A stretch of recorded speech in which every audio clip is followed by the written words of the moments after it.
Welcome to the Doherty County Board of Commissioners meeting with your chairman, Christopher S. Cohilas. Your commissioners include, from District 1, Commissioner Ed Newsom. From District 2, Commissioner Victor Edwards. From District 3, Commissioner Clinton Johnson. From District 4, Commissioner Russell Gray. From District 5, Commissioner Gloria Gaines. And from District 6, Commissioner Anthony Jones. Also joining us is your County Administrator, Michael McCoy, Assistant County Administrator, Scott Addison, County Clerk, Joanne Ware, and County Attorney, Spencer Lee. Thank you for joining your Doherty County Commission meeting.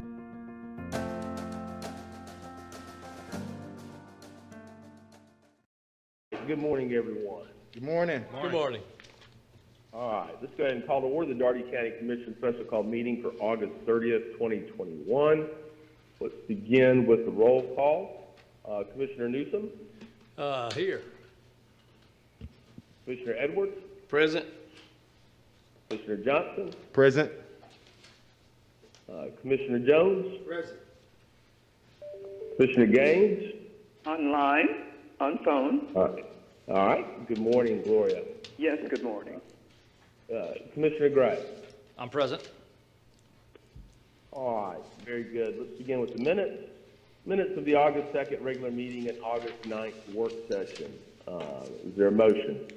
Oh, excuse me. Are we approving these minutes, Mr. McCoy? No, we're not, Mr. Chairman. Okay. Any comments, questions, or discussion on the minutes of the August 2nd regular meeting and August 9th work session? All right. There being none, we'll move on to delegations. This is where the commission will hear comments on those items pertaining to Doherty County for which a public hearing has not been held or scheduled. We ask everyone to be brief to the point and consider the time for others. And today we have a large number of delegations. So what I'm going to do is limit each delegation to 7 minutes for their presentation. Let's begin with Citizen Ned Newcomb, present to follow up on the discussion of the flooding concerns in Doherty County. Good morning, Mr. Newcomb. Good morning. Do I keep my mask on while I'm speaking? I'd like to give a handout.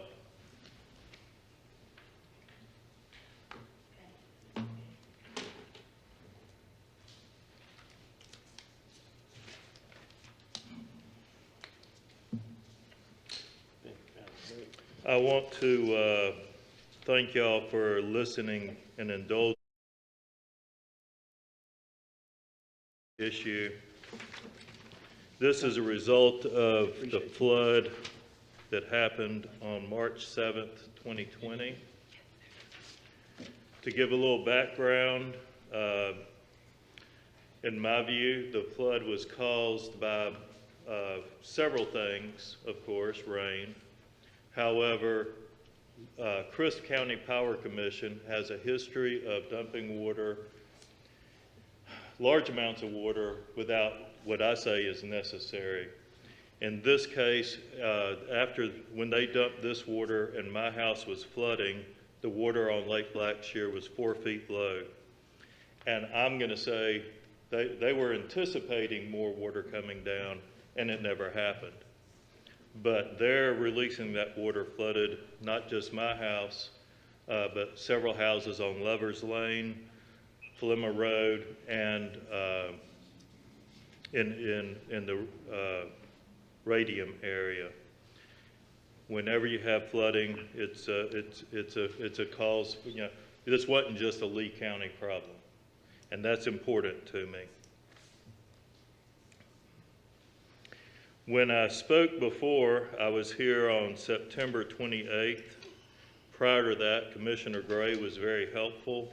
We had a community meeting. We came up with a list of several items we would like to have considered. When I spoke on September 28th, I really only got to the first item, which was to request FERC to allow Georgia Power to release up to 3 feet of water in advance of a high water event. That was about as far as I got, and I'm concerned that after that meeting, y'all had the next commission meeting, you had Chief Scott come, and I was not here, but Chief Scott spoke on for some of his items. You had 2 representatives from Georgia Power, and the result of that meeting was that y'all wanted to do a $100,000 study on the effects of releasing water. I did not ask for a $100,000 study. I'm pretty frugal when it comes to that kind of money, and it kind of flabbergasted me, but the study would have proved a couple of things. Ultimately, and this is where I got a little angry, I admit, the request for the $100,000 study was removed. Evidently, y'all didn't think it was, when it came down to spending the money, it was that important. So I'm back again today. I'm asking for 3 things, and I want to make sure that those 3 things are recognized, and they're in order of importance.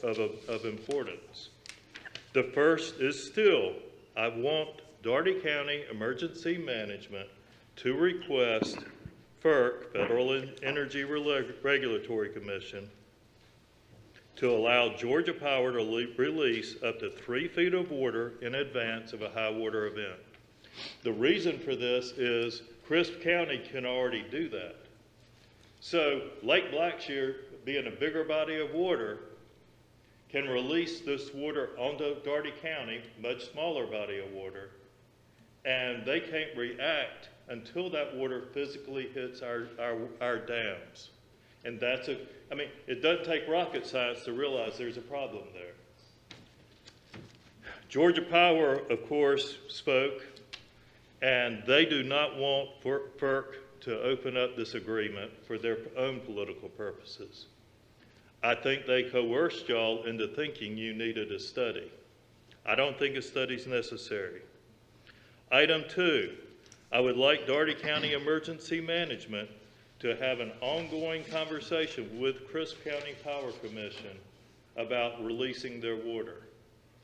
If we do not ask, Citizen Ned has tried to do this. They aren't going to pay attention to me. I need a bigger body with a little more weight saying, you know, this is a problem. And if Dougherty County Emergency Management doesn't get involved, it will go nowhere.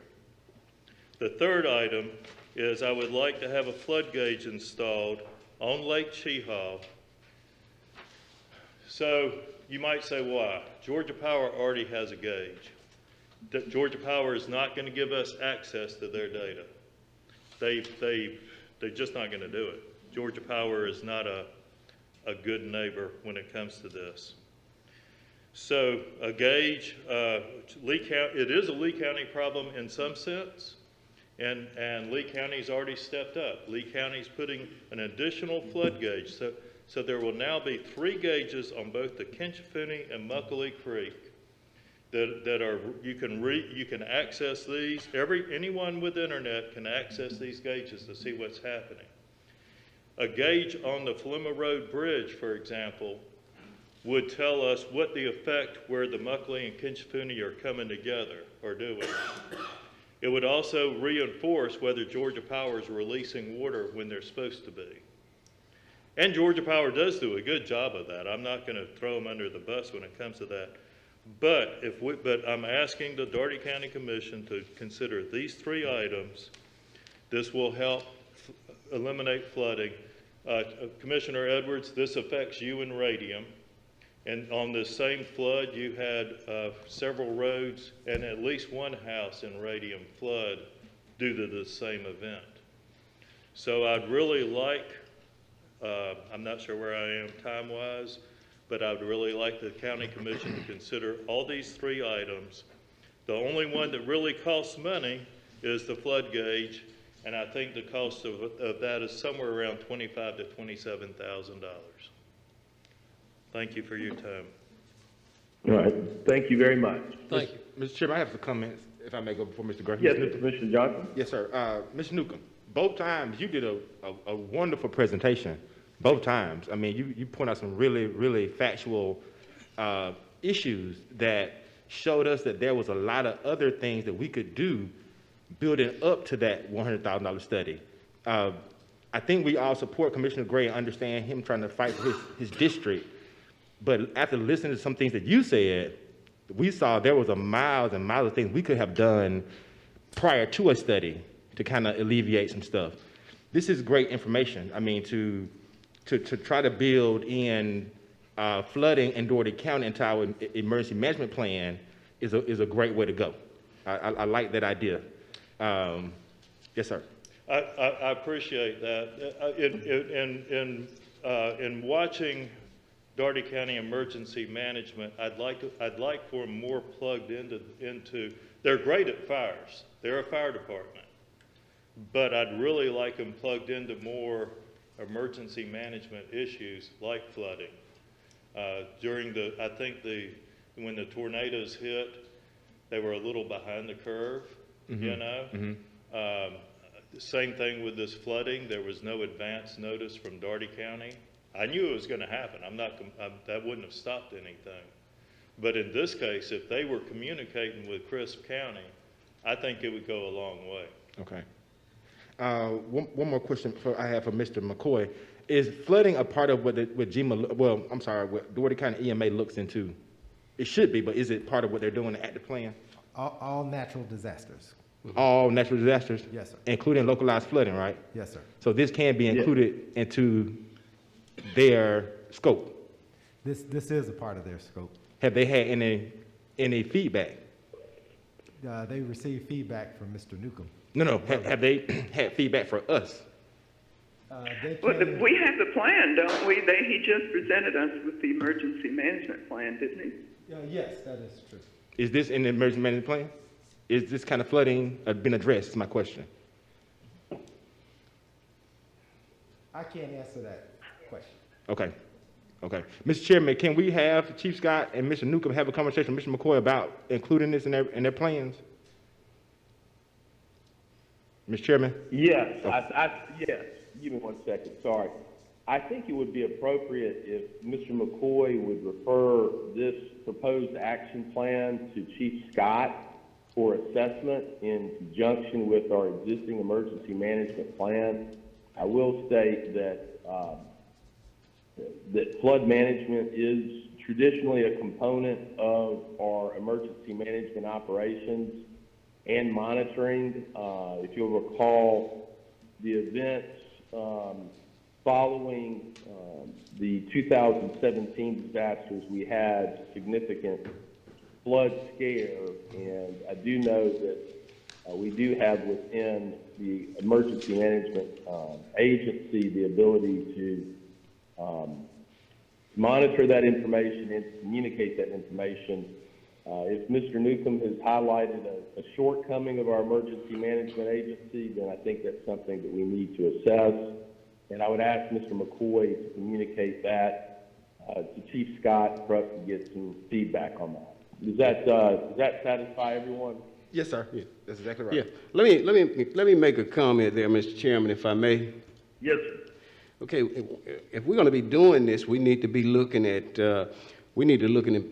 all of Doherty County, not just a portion, because we got folks over on Jacqueline Drive, we got folks on Parr Road that's getting water from Worth County, we got folks on the Liberty Expressway that boats need to get to their homes, and we also got Spring Flats and Gashett Road. So if we're going to put in a flood management, we don't need to do it for one side, we just need to look at the total county, because flooding has been a problem in Doherty County for as long as I've been here, and my constituents have cried to me, even my neighbor has cried to me, because from time to time they need a boat to get out in their place, and we hadn't been able to help them because it was on private property. So we need to really develop a comprehensive plan that's going to address all of Doherty County, not portions of Doherty County, because I don't want to leave anybody out, Mr. Newcomb. I understand your problem.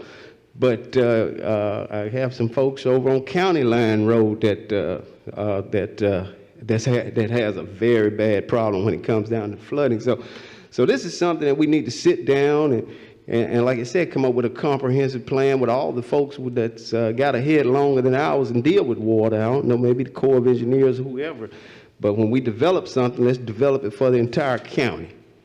Well, may I say this, please, Mr. Chair? I'm not sure. Yeah, I'm not sure, but there's a distinction between a federal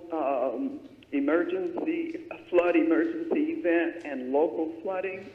So I don't know if the emergency management plan presented to us actually addressed local flooding issues. So I just would certainly like to have someone clear that up.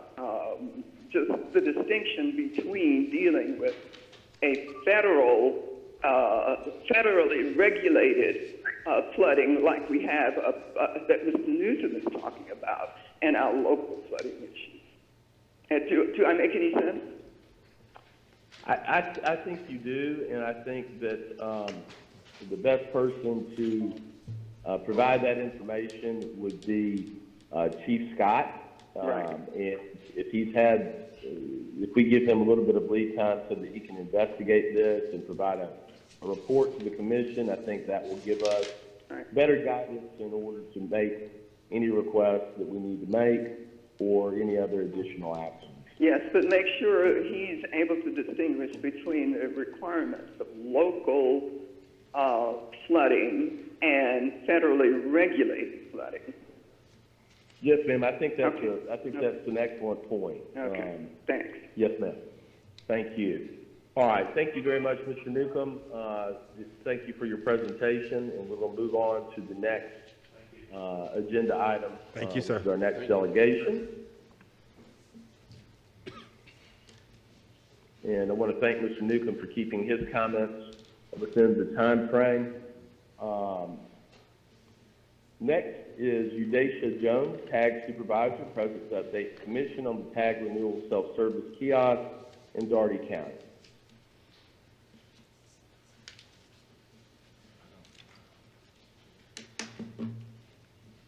Good morning. Good morning. Good morning. Thank you for having me here today.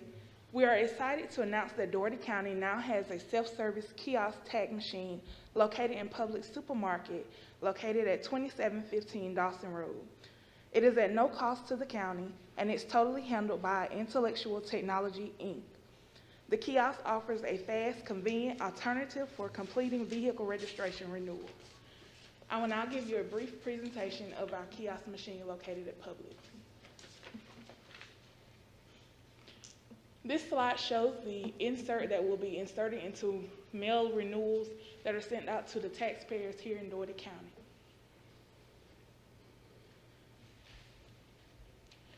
Our next slide shows the 3 easy steps to renew at the kiosk machine.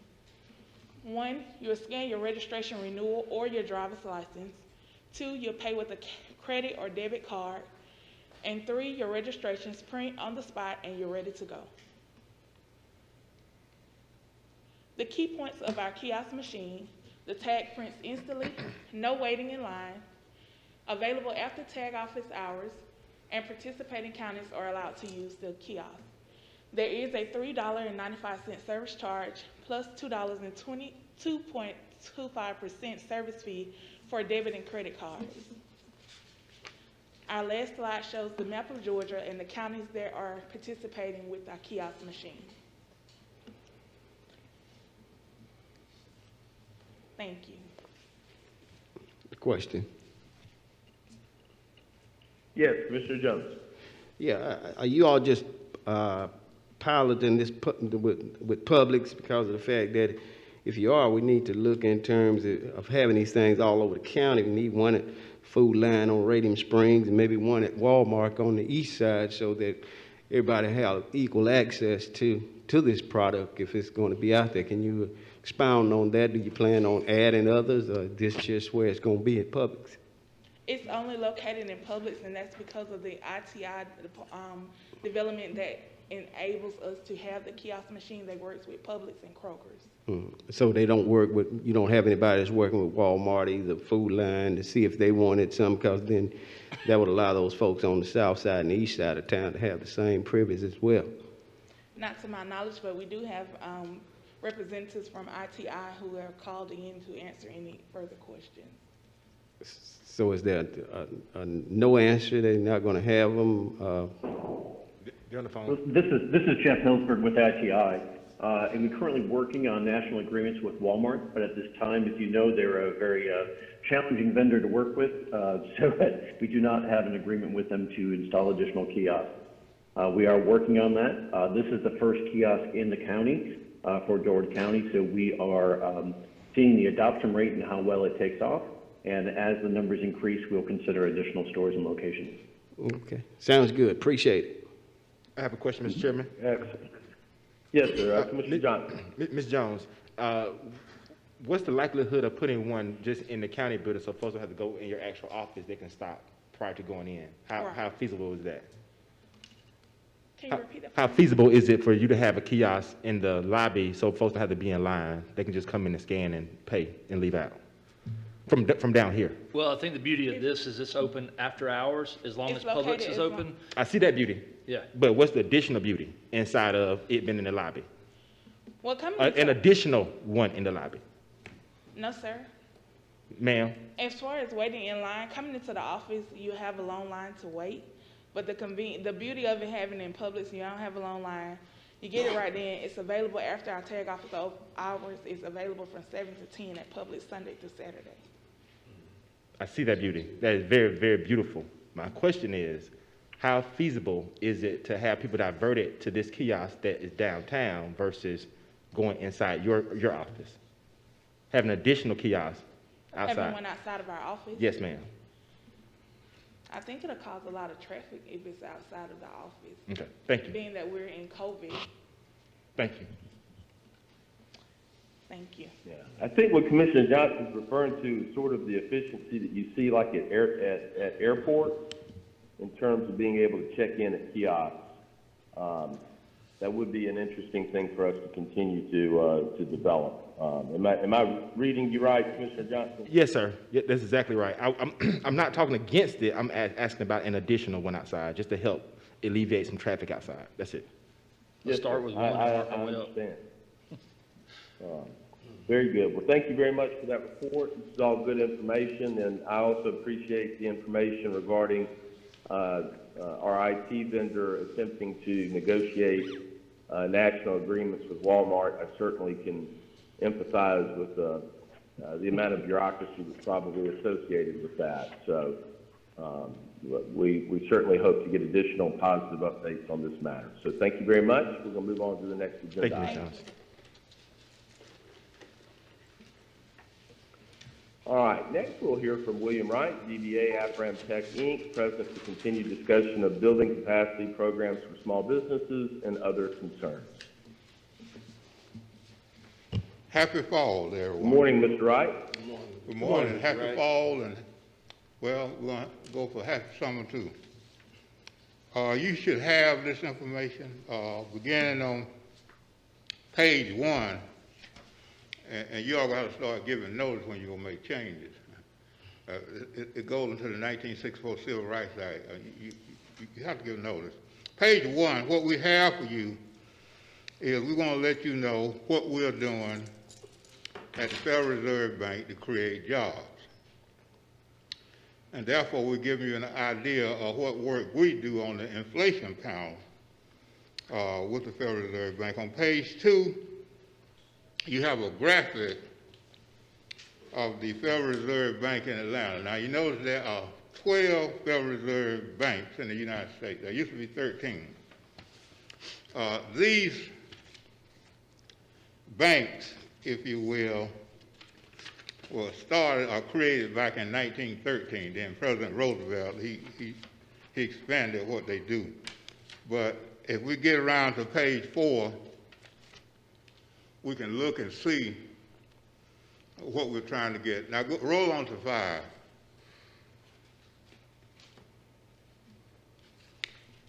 There you have it. Again, there are 12 Federal Reserve Banks.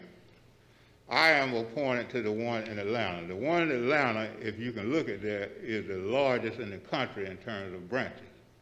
It has more branches than any other Federal Reserve Bank.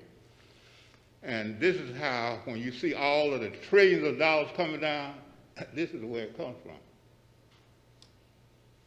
And President Trump was responsible for some of it, because what he did, I'll leave that alone for now and come back to it. But notice there in the illustration, the Federal Reserve Bank of Atlanta have more branches than anywhere in the United States.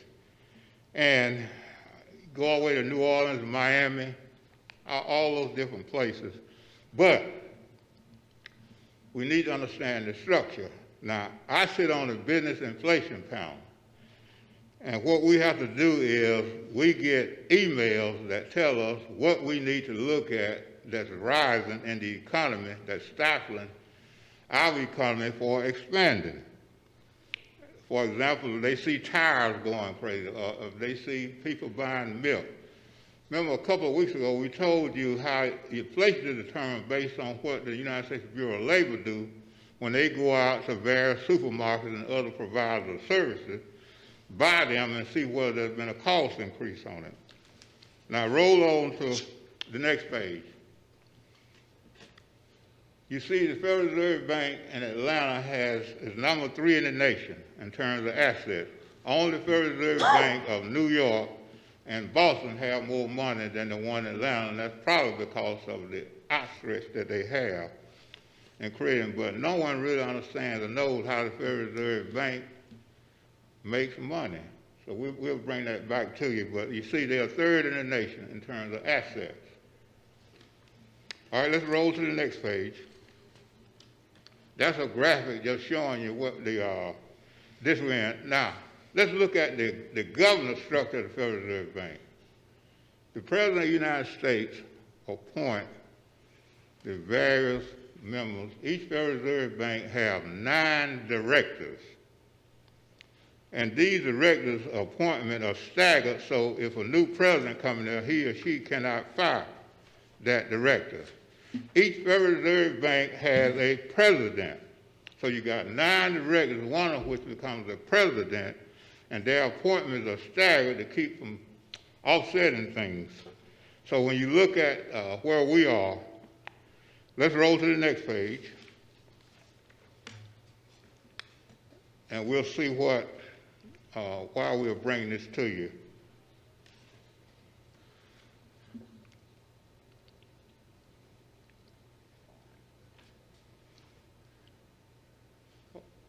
All right, can we roll to the next page?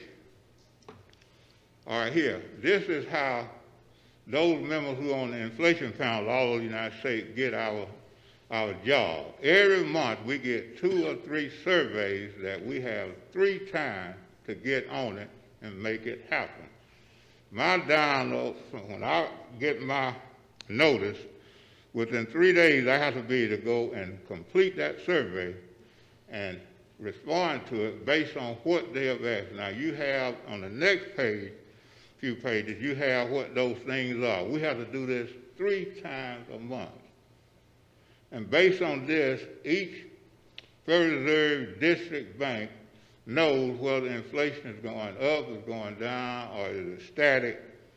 But when this is done, the data is aggregated, and then they come up with a conclusion. So they tell the president, whatever Federal Reserve Bank district they're in, what the results are through the aggregation, and then that determines what the President of the United States does and tell Congress what needs to be done to keep inflation in check. You remember,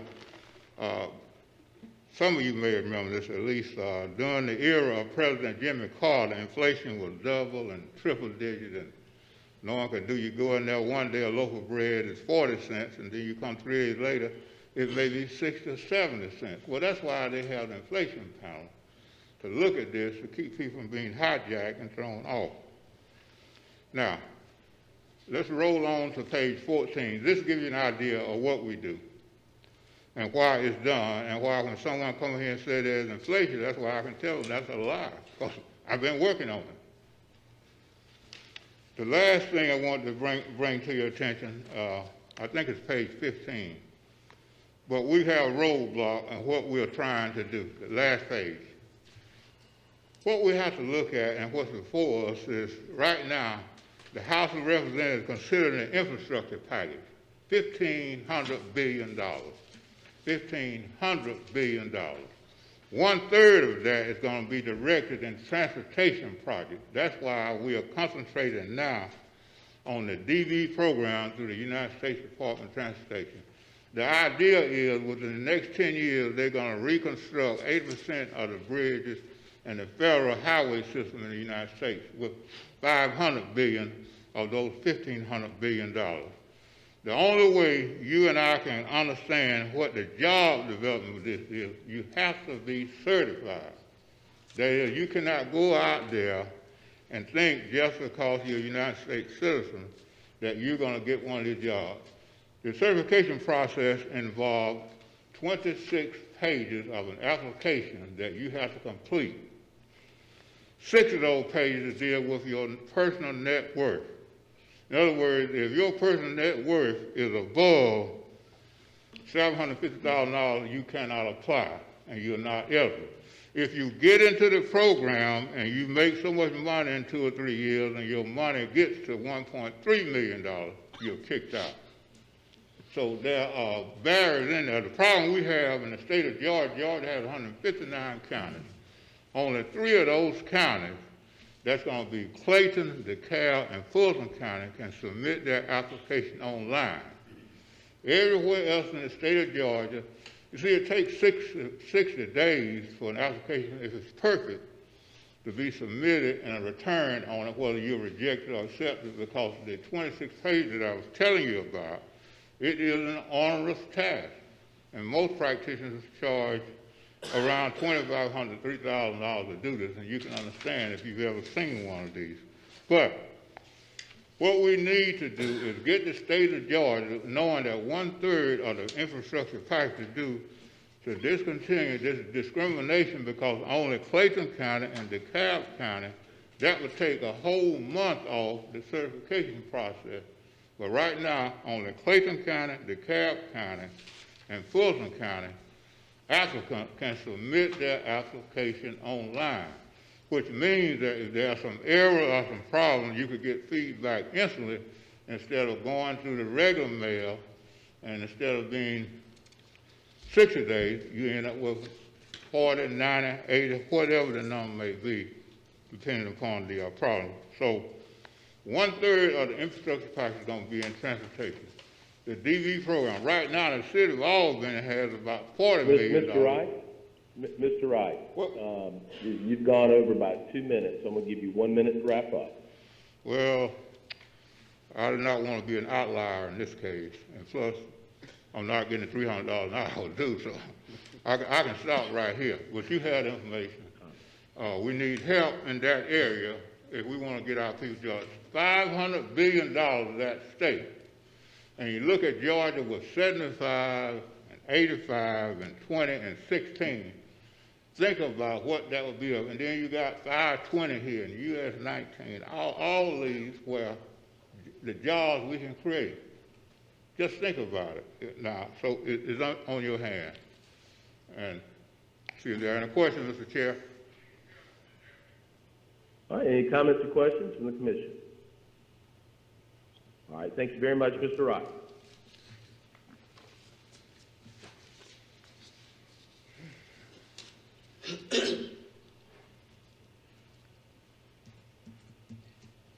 All right, thank you very much, Mr. Wright. We're going to move on to zoning. Travis Andrew Hellman, owner and applicant, requests to rezone 10 acres of a 53.95 acre tract from Ag Agricultural District to RE Estate District. The property is located at 3916 Gravel Hill Road. Paul Forgy, Planning and Development Services Director, and Angel Gray, Planning Manager, will address. The Planning Commission will take action on September 2nd, 2021. The public hearing and action by the County Commission are scheduled for September 13th, 2021. Thank you, Chairman and Commissioners. You'll notice that you're receiving this a bit early due to the Labor Day holiday. So I'm going to just kind of briefly go over our staff report and then be ready to present our Planning Commission's recommendations for the 13th of September. As the chairman stated, that our applicant is asking to amend our zoning ordinance to rezone 10 acres of a 53.95 acre tract from Ag to RE, which is the estate district. The applicant, again, is Travis Hellerman, and the applicant is agreeable with our staff recommendation to zone Ag to RE. The location is a developed 53.95 acre parcel with 2 home sites and has a private well and septic system. This subject parcel does lie within a 500-year floodplain. Based on reviewing the past zoning, the area was originally zoned AG, Ag, when the city adopted the zoning in 1970. The adjacent parcels, north, south, east, and west, all retained their original zoning of Ag. Some of the questions that we have to take into consideration whenever making our staff reports, we have a list of questions that we answer. One question is, will the zoning proposal permit a use that is suitable in view of the use and development of adjacent and nearby property? Our answer is yes. The property and adjacent properties are used for agricultural use and have single-family residential dwellings. The proposed rezoning will allow for a subdivision of this property where the owners already have 2 home sites, mind you, and the RE would be more suitable because it has a more restrictive 10-acre subdivision, which is what our applicant is seeking to do. Subdivide that 10 acre with that home site for purchase to his, sale to his tenant. Another question is, will the rezoning proposal adversely affect the existing use or usability of adjacent and nearby property? The rezoning of the property, or the subject property, should not adversely affect the existing use or future usability of the nearby properties. Again, it'll be used just as it is now. There's 2 home sites, so there'll be no changes to the uses. Does the property to be affected by the rezoning proposal have a reasonable economic as it's currently zoned? Its current zoning is AG, and the property has a reasonable economic use as it's currently zoned. Will the rezoning proposal result in a use that will or could cause excessive or burdensome use of existing streets, transportation, facilities, utilities, or schools?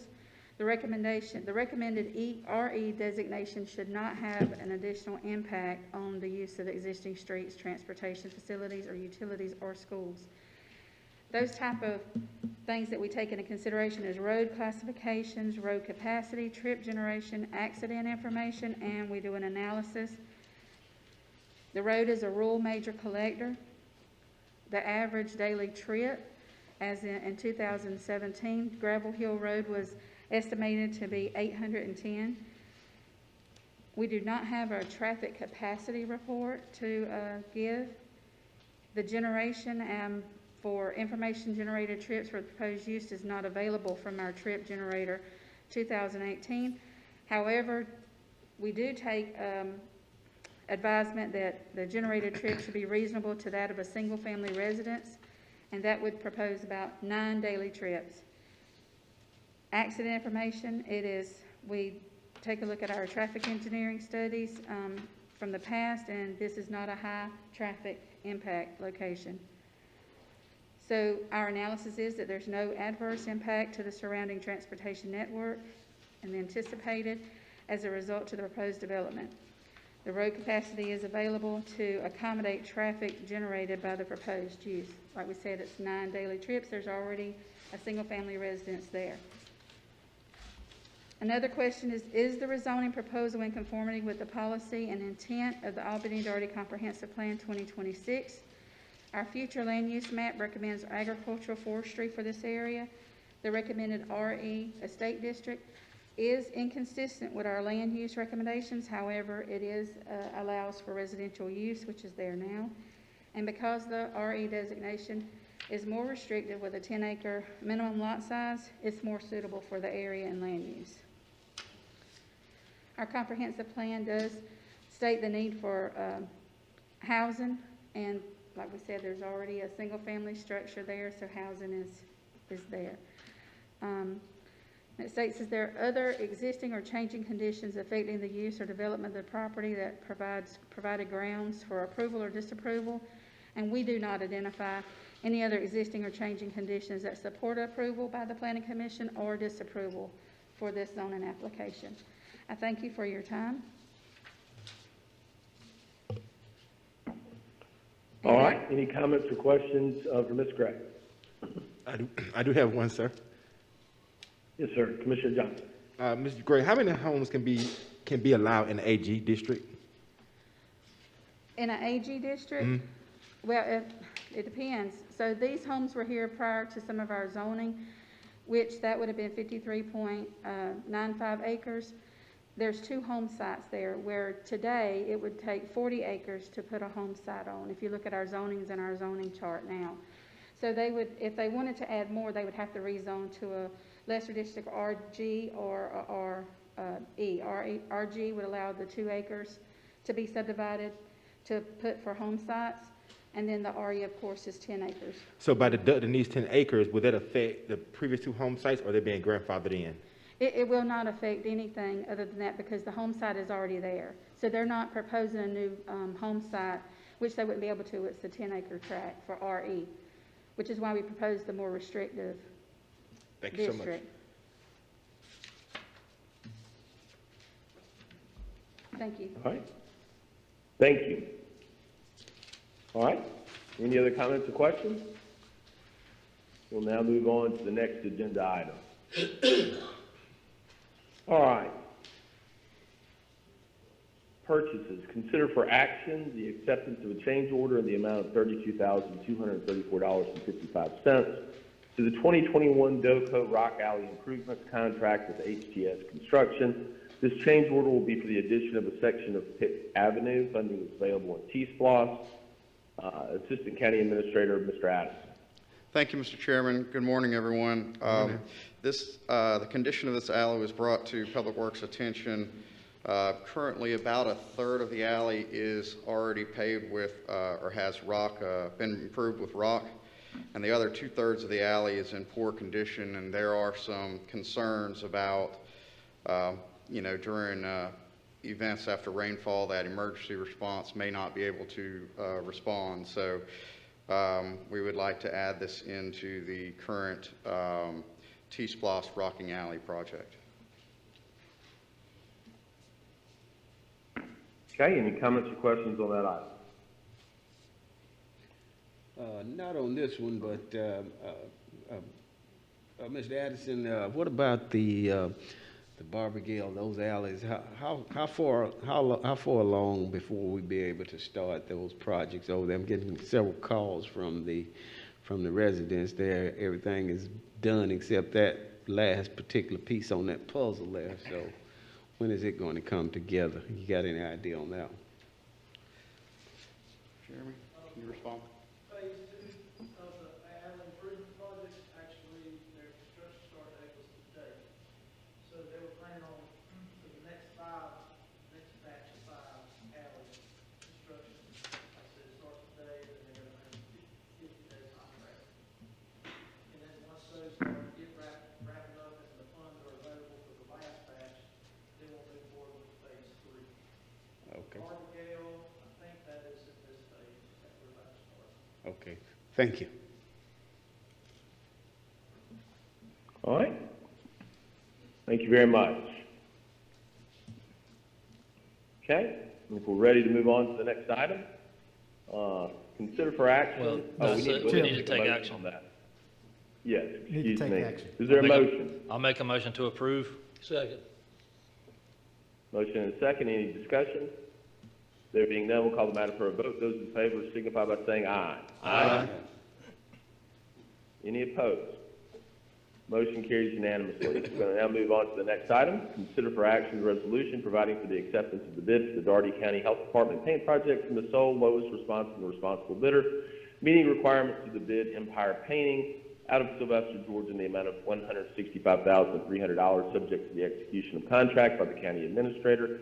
Funding is budgeted in SPLOS 7. Mr. Addison. Thank you, Mr. Chairman.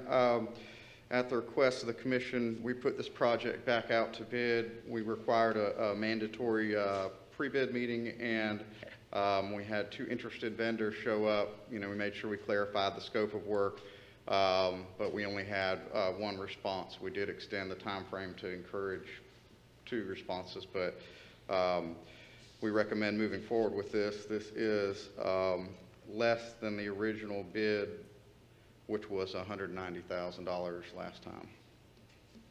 Motion to approve. All right, is there a motion? Motion to approve, sir. Second.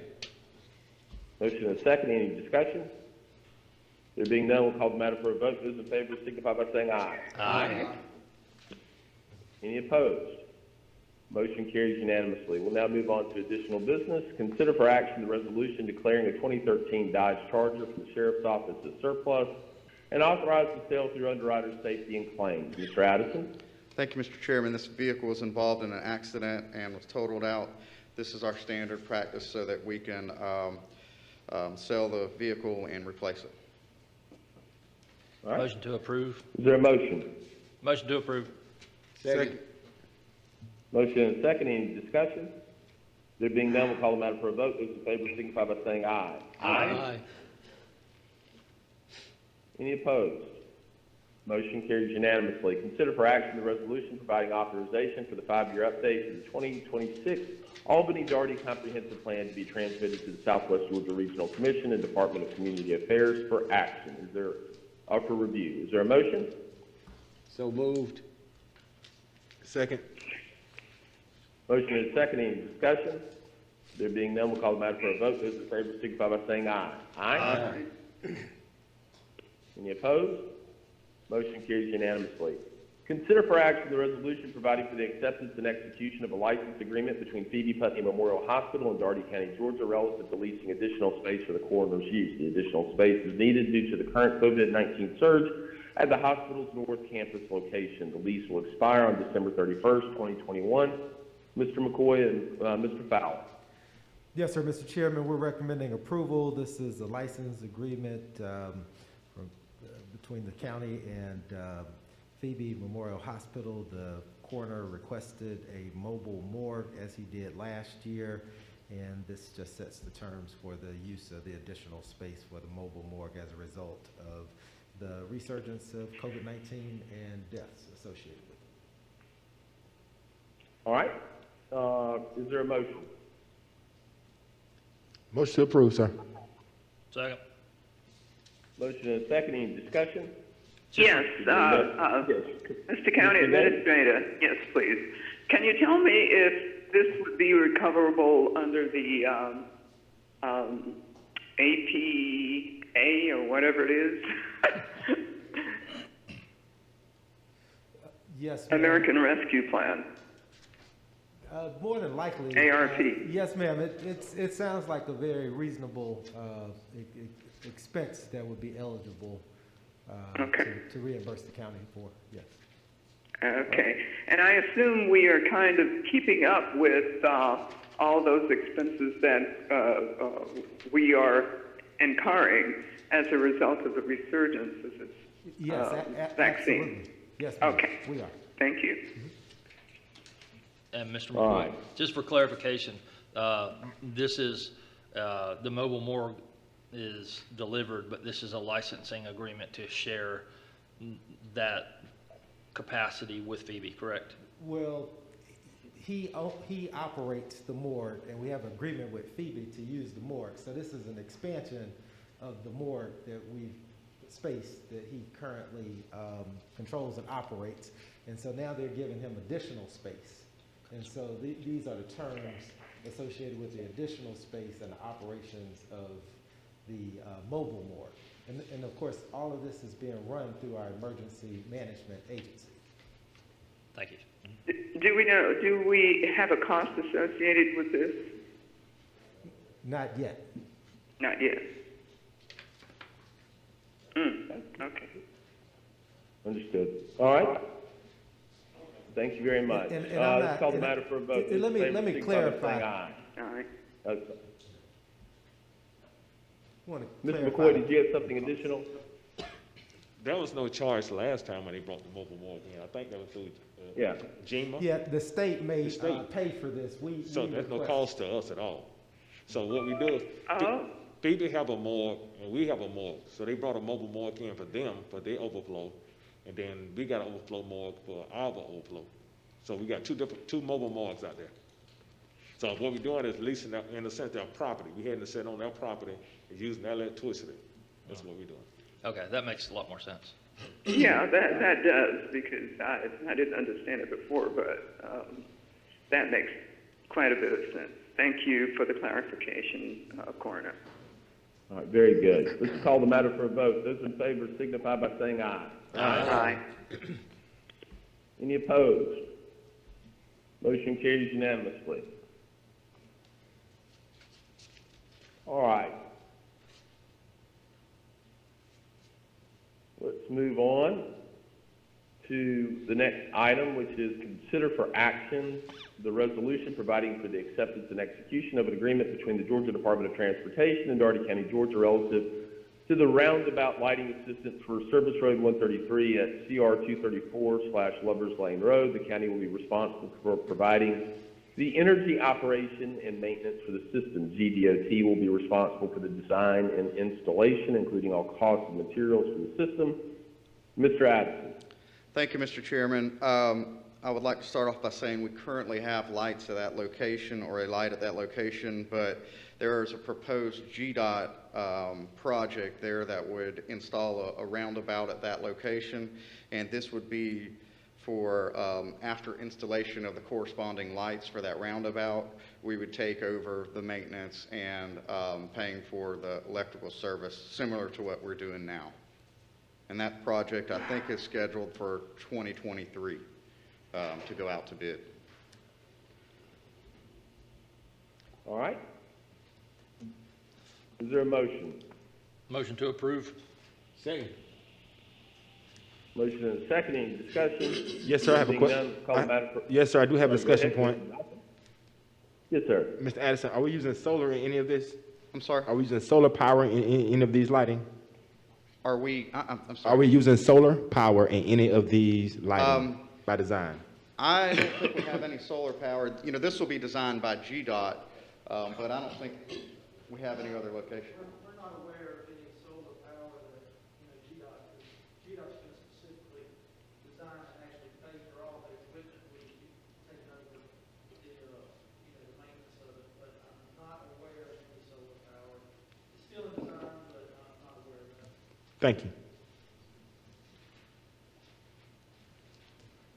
Call the vote. All right. Commissioner Johnson, did that answer your question? Yes, sir. All right, very good. Let's call the matter for a vote. Those in favor signify by saying aye. Aye. Any opposed? Motion carries unanimously. All right, let's move on. Mr. McCoy. Yes, sir. We have a recommendation from our health benefits plan renewal. It's almost open enrollment time in October. And as you know, we're self-insured, and we have the insurance review committee that works tirelessly to help manage this program. We have some of our members here today.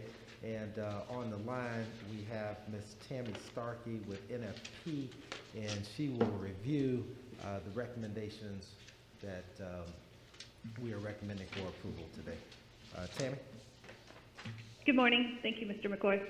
In the presentation that you received, you'll see on slide 3, there is an update on the medical and prescription drug claims for the current plan year 2021 compared to the past 3 plan years.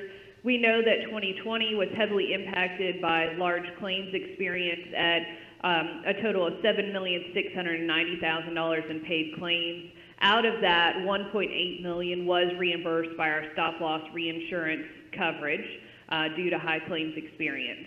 For 2020, with claims through June, we are trending about 15% down from where we were in 2020. So 2021 is trending better. Large claims experience is down significantly.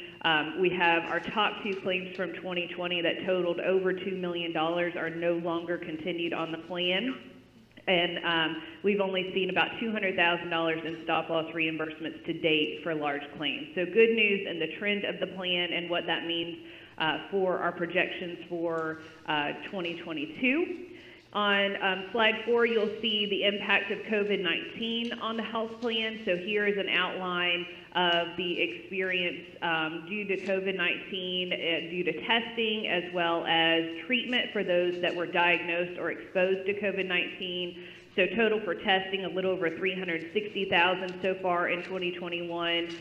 For treatment, about $781,000 in paid claims. So a total of $1.1 million so far this year is attributed to COVID-19 claims and is accounted for as we make projections moving into the next plan year that will start January 1st, 2022.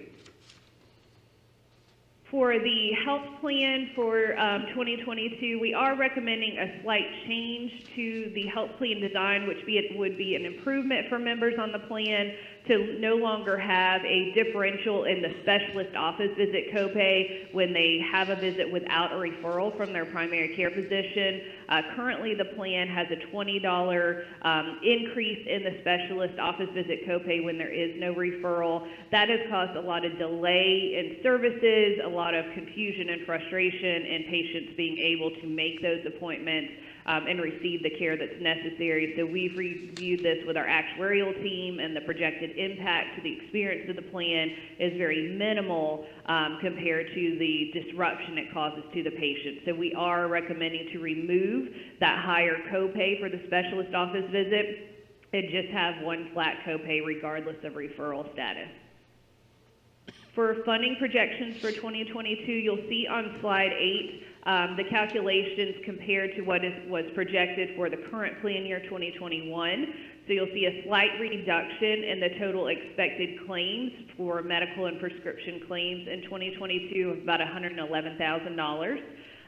Part of this is due to the improved experience, and part of this is due to about a 10% decrease in enrollment on the plan for this year.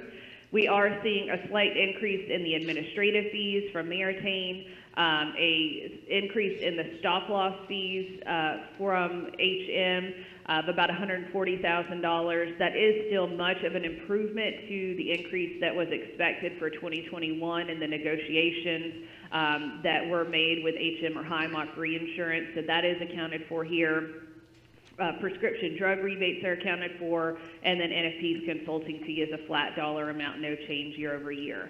So total fixed fees projected about $162,000 increase, with total projected costs $51,000 increase, or 1% increase in funding needed for 2022 compared to 2021. So with that, on slide 9, you'll see we're recommending no change to employee contributions for 2022. So those would remain the same for all plans and tiers of coverage. We are recommending to move forward with the wellness surcharge that was introduced in 2021 and will be the requirements were introduced in 2021 and will be assessed in 2022. So slide 10 is an overview of the requirements of wellness participation. First was for the $50, to avoid the $50 surcharge, they must participate in a personal health assessment administered through the on-site clinic vendor, and then follow up to review the results of those labs. And if the patient does not meet 3 of the 4 benchmarks with their health results in that personal health assessment, then they would complete 2 coaching sessions by the end of this month. And so at this point, we have 61% participation at last check based off of the status at that point, which was earlier in this month. We expect to have 75% of employees participating and avoiding the $50 per month surcharge that would go into effect January 1st, 2022. As far as the ancillary coverage outside of the health plan, the dental plan through Delta Dental requires a 15% increase in funding, so that would be an increase in employee contributions. So to give you an idea there, for single cost of coverage, it's an increase of 28 cents per pay period, and for family, it's $2.92. So minimal increase there, same plan design, same vendor and network. The vision plan through Humana requires no changes. The life and the voluntary term life coverage will remain with Securian or Minnesota Life, and this year for 2022, employees will be able to elect up to $50,000 in coverage with no health questions or underwriting required during open enrollment.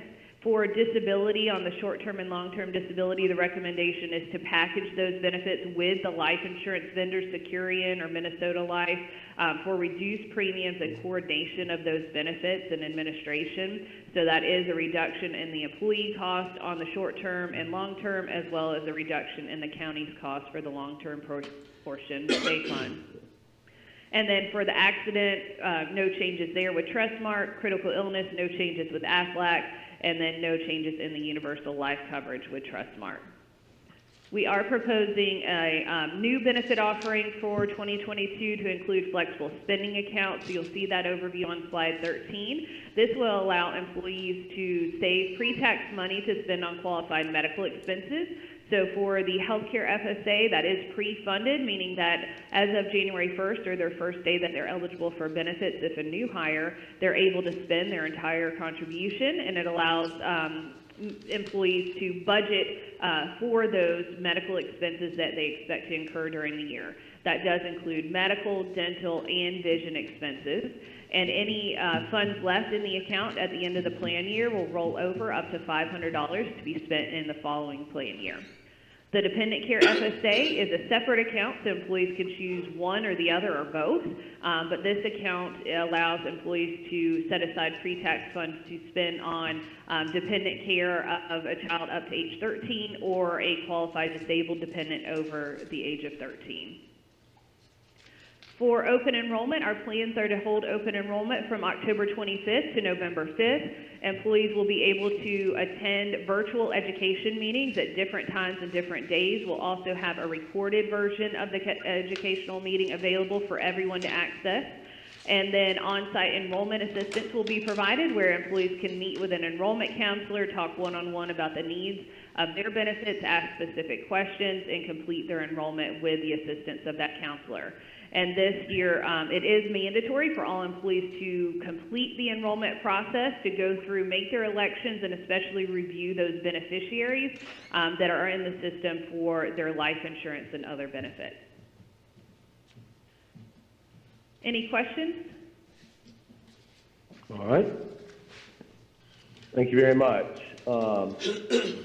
Any comments or questions? All right, thank you very much for that presentation. Mr. Lee? I have nothing, Mr. Chairman. Okay. Commissioner Edwards? Yes, one thing, Mr. Chairman, I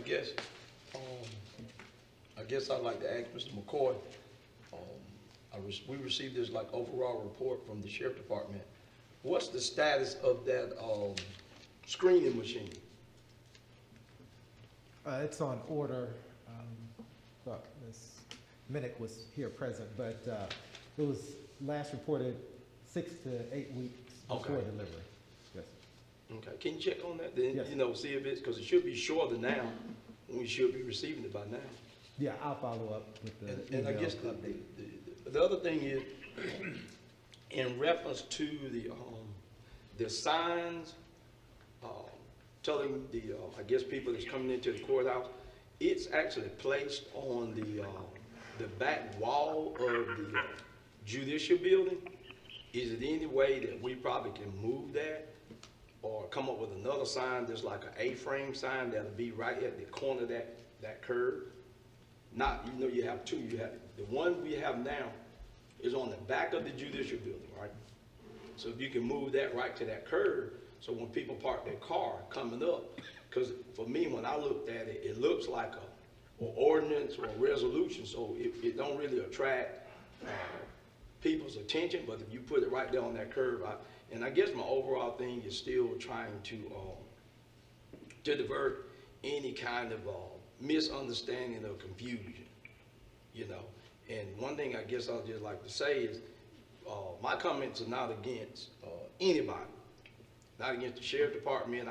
My request was dealing with the women necklaces, the women bracelets, and not taking those things off. That is part of a woman's decor. So it's not necessarily, my whole thing was about the presentation, and so even down to the point of having classes on customer service. So we're not questioning our police officers across the street. My whole thing was the presentation of my people across the street. So those are my three things that I want to make sure that is clear. That was the necklaces, why the women have to take off their necklaces, why the women have to take off their bracelets, and the other thing was that sign that's in the back of the courthouse. I'm kind of, with this misunderstanding stuff. Well, we have Chief Hayes here. Yeah. That may be able to respond to those. Good morning. Morning, Chief Hayes. Good morning, sir. Good morning. Good morning. In reference to the signage, there are 2 signs in the back, and also 2 on the front. Mm-hmm. I purchased those signs myself and had my staff to place them in the areas that are most visible to our citizens. But we'll look at maneuvering them if we can find better areas to put them in. Okay. But your statements were taken, and we are working on the things that you addressed with this. Yeah, and like you said in the comments that, once that machine come back, so it's like, I just want to know the status of it so we can, get it on in. Yes, sir, but as you know, throughout our country, everything is delayed. Mm-hmm, mm-hmm. And even when that machine gets back, that machine is too big to put at the temporary entrance right there. So we are really pushing and waiting on the opening of our entrance to the judicial building so that we can move back into a more normal type security setting. Right now, we are very pressed at that location right there, but we're trying to do the best job possible to service our citizens and our staff. So, but yes, nothing went unnoticed. Yeah, I just wanted to make sure that we're not against the sheriff department. Yes, sir. That we want the same thing, that the residents come in that building, knowing that they are secure, but also knowing that they're welcome to the building. Yes, sir. Because when the people come in, they're actually coming for jury duty. And so, I know you guys do an outstanding job. It's just always trying to make sure that we have meet the citizen and provide the best service that we can. Well, there are many services that we're providing at that door, servicing the citizens for different reasons. Mm-hmm. But we're trying to stay consistent with our security measures, because if any adjustments are made, individuals that are not there for jury duty, they're going to question that process. So we have to be careful with how we address those measures without having them documented. Okay. Well, I appreciate you working with us and, yes, sir. Making the adjustment. Thank y'all. Thank you, Chief. Thank you very much. And Chief, I'd also like to say thank you to you and to the sheriff for making yourselves available and for the excellent presentation that you made to me and allowing me to view all of that material. Thank you very much. All right, Commissioner Edwards, do you have anything else? No, Mr. Chairman, that's all. All right, thank you. Commissioner Jones. Another thing, Mr. Chairman, thank you for asking. All right, thank you. Commissioner Newsom? Not a thing, Mr. Chairman. Thank you. Commissioner Gaines? Nothing, thank you, Mr. Chair. All right, Commissioner Johnson? Nothing further, sir. Commissioner Gray? Just one thing, in support of everybody's decision on whether or not to get vaccinated for COVID, I encourage you to take a look at the discussion we just had around our employee health plan and how costs go up tremendously when you have patients who have to be hospitalized for a long time with COVID-19 symptoms, and unfortunately not all of them make them out of the hospital. That said, it's employers and taxpayers who are having to pay higher insurance premiums. A lot of those are passed on to employees, so any raises that get brought down by the employees or by the employers pretty much get eaten up in healthcare costs. So it hurts the whole system. And I encourage everybody to think a big picture and how you can keep yourself safe, help reduce the number of catastrophic occurrences with COVID-19, keep your employers' numbers and finances strong, and really help our country. I'd certainly encourage you to get vaccinated. If you're on the fence, please find some reliable sources and talk with them, and do your part. Mr. Chair. Yes, ma'am. If you would please indulge me, I want to commend you for the arguments you made at a previous meeting on getting vaccinated, and I'd like to commend Commissioner Gray for what he just said, and I would like to add my voice to both of those comments.